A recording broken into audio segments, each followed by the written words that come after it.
Okay, everybody, welcome back to Agogi Hello. Game Academy, or AGA. Today we're talking about the 8 best card-based board games. Now, obviously, these are going to be completely our opinion. Absolutely.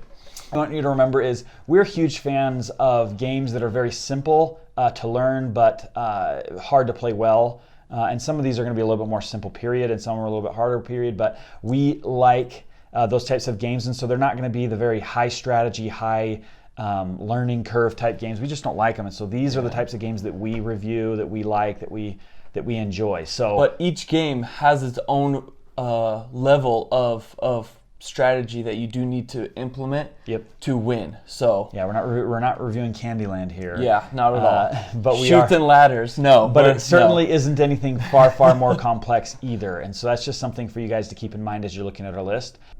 We got to the end of the video and realized that we never mentioned, this video is part of an article we did on our website that has 11 games, not just the 7 or the 8 that we mentioned. It's called 11 of the best card-based board games and why they're fun. Go check it out. We'll link down below what exactly the URL is, but if you just go to AGA, if you Google AGA 11 of the best card-based board games and why they're fun, it'll come right up. So we'll get back to the video. Yep. So without any further ado, we're going to actually start with one that's a little bit more strategic, complicated, and that is Dominion. Dominion. Okay, so Dominion obviously is, they won Board Game of the Year. We'll note annotated. I can't remember what year it was. 2000. I don't know. Can't remember off the top of my head, but it did win Spiel des Jahres Board Game of the Year, and for a good reason, man. This is a good game. I was introduced to this game probably almost a decade ago. Yeah, a while ago. So probably right after it came out. And in Dominion, so it's I don't know, 3 to 5 players, something like that, 2 to 5 players. And in Dominion, there's 20 or 30 sets of cards, and we'll roll some B-roll in, and all of those cards have different abilities and different things. So at the beginning of the game, everybody's dealt out 10 cards. You have your own little stack. You draw 5 cards, and then you can play with those cards.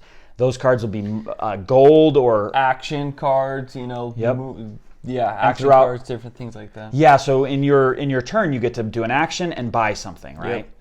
And so depending on how much gold you have, depending on what action cards are telling you to do what, you can continue to draw cards or buy a bunch of cards, do a bunch of things in the game. Well, because there's so much variation in the total cards they give you in the game, you only use 10 of them. And so because you only use 10 of them that you can buy stuff from, then there's an endless amount of variation and possibilities in the game to really change up how the game plays. It functions always the same way, but it's very different. So it's an awesome game. I love it pretty much everything about how this game plays. It's high strategy, right? Because there's so many cards and there's no dice or anything like that. I guess the only real luck component is what you're drawing. It's the luck of the draw. After that, it's all strategy. It's all me figuring out how can I outmaneuver my opponent. So I would say that's probably the number one, or at least it's a very important and good card-based board game. Yep. Next one that we have on our list, and I really, honestly, these aren't in any particular order. No, it's just they're just we put them all in here because we like them all. I wouldn't say I like Dominion the best necessarily, but it is pretty high there. Okay, number 2. Number 2 is Quiddler. Now, Quiddler obviously is a card-based board game, but it's a word game. And in essence, it's almost like Go Fish in that there's a stack, a draw pile, a discard pile, and all players are given out 3 cards to begin. Then you move up from there, 4, 5, 6, 7, 8, 9, and I think 10. Yeah.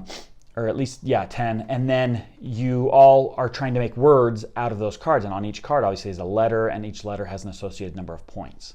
And so whatever the harder letters you can use, the X's, the Q's, the all the harder letters that aren't in as many words are worth more points. And so if you can include those in your word you're trying to make, then you get more points. And so the person to have the most points at the end, once you've reached to the 10th round with 10 cards, is the winner.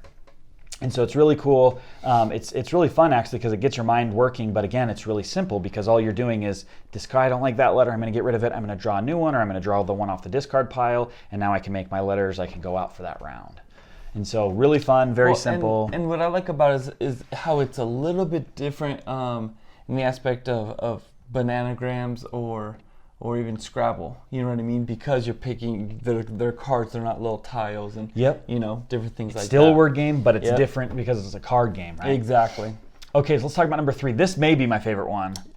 I don't know. It's Yeah, definitely one of my favorites. It's definitely one of my favorites too. It is Machikoro. Machikoro, man, Machikoro was actually a runner-up. Never won Game of the Year. Didn't win. It was Probably beaten should out. have. Yeah, it was really good. So in essence, in Machikoro, obviously, it's very similar to Dominion, but you've got like stacks of different cards, and each of these different cards you can buy throughout the game. The whole purpose of the game is obviously to build the parts of your city that are important, you know, the shopping mall and the harbor, depending on the expansion you have. And the first person to have all of those parts flipped is the winner. And but in order to do that, you have to make money, and to make money, you have to buy cards in the middle, right? So you have to buy, you know, a wheat field and a ranch and all these types of things that you pull in front of you. And then at the beginning of each turn, somebody rolls dice, whatever the die or dice roll is. Depending on what you've already flipped. Yeah. Yep. Allows you to get more money. Sometimes there's depending on the dice roll, everybody gets money. Yep. Sometimes just I get money. And also there's cards out there that allow when, like let's say Nathan rolled a 3, I would get money from him because he rolled that 3. The sharing is caring cards. Yeah, we call them sharing is caring. And yeah, so depending on what strategy you take throughout the game, you can pick the cards that, hey, I want this blue card that if anyone rolls a number 1, I get to collect a certain number of points or a certain number of coins. If you know, I get a red card is the one where I get to take money from them. You know, just different things like that. So you can take all kinds of different strategies, and certain cards work together. And so I love that part. There's so much variation. There's so much strategy, ability to outperform and outmaneuver other people. And so it's very high strategy, even though the core mechanic and core component is dice. And so that's pretty cool that they've done that with Machikoro. Absolutely. Highly popular. In fact, we've played Machikoro so many times that the coin it's starting to fade. It's starting to fade off the printing. The color is starting to fade off the coin. So a couple of the coins don't even have. It's just the little round coin. Like there's nothing else. Cardboard coin or whatever it is. Cardboard. Okay, so let's move on to number 4. The number 4 is another one. Again, this one won Game of the Year, Board Game of the Year, and so it's no surprise that it's on our list. And that is Codenames. Codenames is, I don't know. I think he likes it more than I do. I like it a lot, but I think he likes it more than I do. I do like Codenames a little bit more. It's pretty simple. There's a grid of words that are placed out, and then they're just tiny little cards, maybe 2 inches by 1 inch tall. We'll roll some stuff in so you guys can see them. Yeah, and there's just words on it. And then they're random words. It doesn't matter. You just pick them out in the pile, put them on the grid. And then there's a key card. So there's 2 people who are the code givers.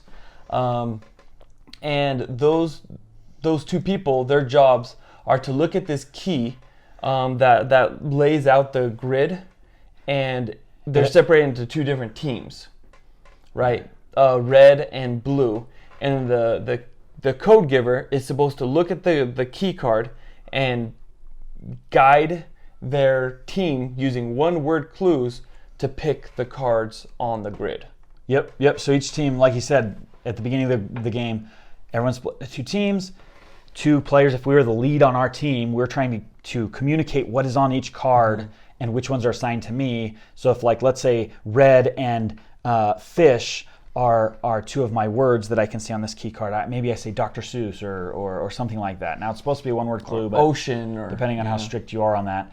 Right, yeah, and so maybe ocean, right? Okay, so, or if it's blue and fish, then let's say ocean or whatever, right? Maybe you know a blue fish. And things like that. So you're trying to communicate that to your team with a 1-word clue, and you can't say anything other than that, and then your team has to then sit there, okay, what could he be talking about with that clue? Maybe he's talking about blue, and maybe he's talking about whatever, you know, and you have to figure it out. It's tricky, though, because there is a spy card. And so you need to make sure that you're staying away from that card, because if the clue giver accidentally leads the team to that spy card, then they lose. And the other team automatically wins. Right. So there's definitely strategy involved in this game. And it's difficult. It can be difficult for the clue giver, but also for the team, because they need to think, okay, well, what could they possibly be thinking or trying to lead us to? And, you know, so again, it just falls into the theme of AGA, where It's simple to play, hard to play well. Right, and so we just love this game. It's one of the unique aspects to me about this game is that it's a party game that really has an unlimited number of players. And there are so many games out there that are great. The problem is they're limited by the number of players that can play. This one really, as long as you can see the cards and get around the table, you could have 20 players play. I mean, if you I'm pretty sure we did have 20 players playing at one point, with one of our family gatherings. Yep. And you could play this one over FaceTime fairly easily. I mean, there's just so much stuff you can do with this game. And so if you're looking for a card-based board game that is simple, good for parties, everything, but also good for smaller groups, I guess of 4 or more, this is definitely one to go for. Absolutely. Okay, let's move on. The 5th game that we have on our list is called Llama. Llama actually was another runner-up for Spiel des Jahres Board Game of the Year last year. It got beat out by Azul. Is it Azul? No, it got beat out by Just One. No, it was just one. Just one. Which is also a good game, good fun party game. It is. Llama is a simple game where it's kind of that same mechanic as we were talking about Quiddler, where you have a draw pile and a discard pile, and everyone's given 6 cards at the beginning of the game, and they're ranged from anywhere from 1 to 6 and llamas. And so in essence what you're doing is, depending on what's on the discard pile, you have to play either that number, whether it's, let's say it's a 1, you have to play either a 1 or you can play a 2. But that's it. And then the next person, if it's now a 2, he can play a 2 or a 3. Yep. So in essence, you go a whole round where everyone's just playing 2, 2, 2, 2, 2, 2 before it even moves on to a 3. But you can keep going that way. Now once you get to 6 is the highest number, then you go to llama, and llama resets it to 1. And so really what you do is everyone's trying to discard all of their cards so that they don't take points, because points are bad in this game. Yep. And once somebody hits the threshold of 30 points, whoever has the fewest number of points wins. And what's really fun and where the strategy comes in, because that's very simple mechanics, where the strategy comes in and what makes it so fun is that I can choose whether or not to go out, right? I can't end the game unless I've gone out all my cards, I don't have any left. But I can choose throughout the game, I'm willing to take 5 points to be out and not have to keep drawing. For that round, right? Because if you can't play, if it's a 3 on the discard, you have to play a 3 or 4. If I don't have a 3 or 4, I have to either draw or decide, I'm fine with the points that I'm going to receive, I'm going to go out. And then everyone will keep playing until somebody either discards all their cards or everyone decides to go out at the same time. Which I really like about this game is the aspect that points are bad. You got to stay away from, you got to, get rid of all your cards so you don't take any points. Yeah, just like hearts. What? Just like what? Just like hearts, right? Exactly, yeah. And so it's a lot of fun because most games you want to get more the most points. number of points. First to this number. Exactly. Right? And so with this one, it's like, points are bad. Like, do I want to risk picking up a card and hopefully it's the right one and you can put it down? And if not, then, that's another point that you're taking on. So. Yeah, totally. At first, with this game, honestly, when I first started playing it, I thought, fun game, but there's not much strategy. But the more you actually play it, the more you realize, geez, there is a ton of strategy here. Because do I go out? Do I draw another card? Mm-hmm. Where's everybody at? How many cards are left? Lots of layers of strategy to it that you don't realize until you've played it a little bit. Again, easy to play, hard to play well. Yep. So, great game. Definitely worth buying if it's something you're looking at. Okay. Agreed. Next one, Dutch Blitz. Now this is one that I've played a ton. Yeah. Dan has played a little bit. He likes it, but we own it. He doesn't, so we've played it a ton more than he has. Dutch Blitz has been out for decades. I mean, I think it came out. We'll annotate it down below. I think it was in the '60s or some decades ago. Let's just leave it there. And in essence, it's one of those real-time card games where you're sitting around a table, everybody has their own stack of cards they have to get rid of. It's kind of speed for It is very, very fast-paced. It is quick. Right? So you have your deck of cards that you're turning over to look for extra cards, but in essence, you're all building piles in the middle that everyone can play on at any time, and it has to all start with 1s, and it goes all the way up to 10. And so you have these cards in front of you you're trying to get rid of, and everyone's playing into the same piles. And so depending on how many people are playing, especially when you get to 4 or 5, any more than 4, up to 8, you've got all kinds of stuff happening where it's like, I can't even track what's going on. Yeah. But it's really fun because you're just trying to beat everybody out to get all your cards off of your hand, right? To build in sequence from 1 to 10. So if you see a 2 out there that's orange and you have an orange 2 here, you get rid of it.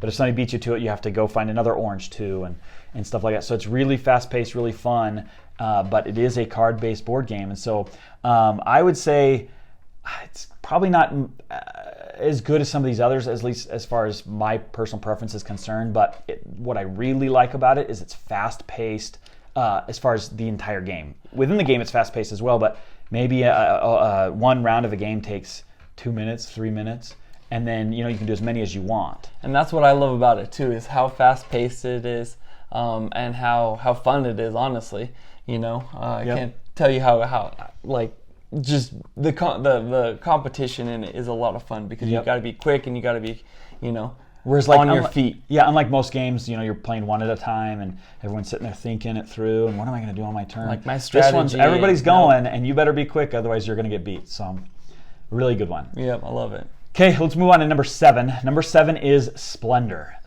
I think Splendor was another runner-up a few years ago. It was. You can check that out, see which one it was. But what I really liked about Splendor, actually, when I got this game, I got it for Christmas one year. Didn't even know what it was, never even heard of it. It's a runner-up and Camel Up, apparently. Runner-up to Camel Up? Yep, Camel Up won. But 2014. Splendor was a runner-up. So in this one, you have 3 sets of cards, 4 or 5 across. I'm trying to remember off the top of my head now. I think it's 4 across. Yeah. And the ones that are along the top are the most expensive ones. Then you have ones in the middle that are less expensive, and then you have the really cheap ones down below. And then you have coins, sets of coins, different types of jewels and gems and different things. They're kind of like poker chips, which is my favorite thing about Mine the game, too. By the way, I love it. I love collecting them and just messing with the little chips. I love them. They're amazing. But in essence, on your turn, you can either buy a card or collect some gems. And at the beginning, you're just collecting gems because you don't have any money to buy anything. But once you've collected enough, you can start buying the cheaper cards. And then once you've bought those cards, the card usually has a gem associated with it. So if one of these more expensive ones was 3 red gems, you really only have to collect 3 of the rubies, I guess is what they would be. 2 of the rubies coins, and then you have your card, and so that's 3.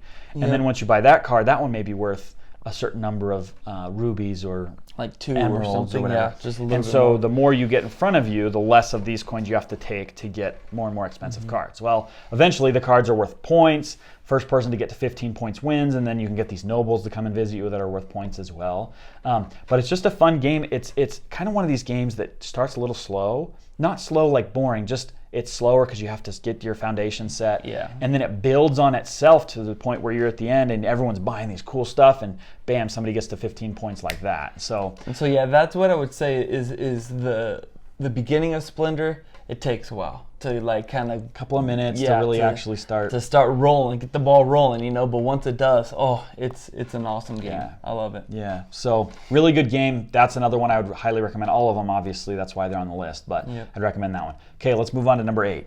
Number 8 is Sheriff of Nottingham, and Sheriff of Nottingham is one that's been around for a little while.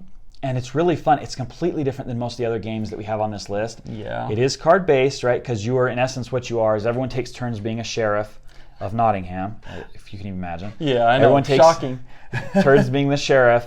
And when if I were the sheriff and Dan and a couple other players were the people, the tradespeople, they're trying to get goods into the town. Past the sheriff, who then... I love it. Right, and some of the goods are legal and some of them are contraband. And so you're trying to get your goods in. Well, sometimes people will start to sneak in contraband in their little envelopes. And so depending on whether you want to be a clean merchant or if you want to be a sneaky one that tries to sneak in contraband, it's up to you. However, the sheriff has the ability to take your little thing and pop open your little, what do you call it, little envelope. Yeah, little envelope. And in the envelope has cards that shows, hey, in my card I'm sneaking in some silk. Contraband, just something. Pepper, whatever, and along with some cheese that's legal and some bread and stuff. But if I catch him, then I can take his stuff, and then he has to pay some coins and stuff. But if I'm wrong and he's totally clean, then I get in trouble. And so then after I was sheriff, then he's sheriff. And so if I've made him mad, now he can really hurt me. Take vengeance. Yep. So it's a really fun game. This game is very different because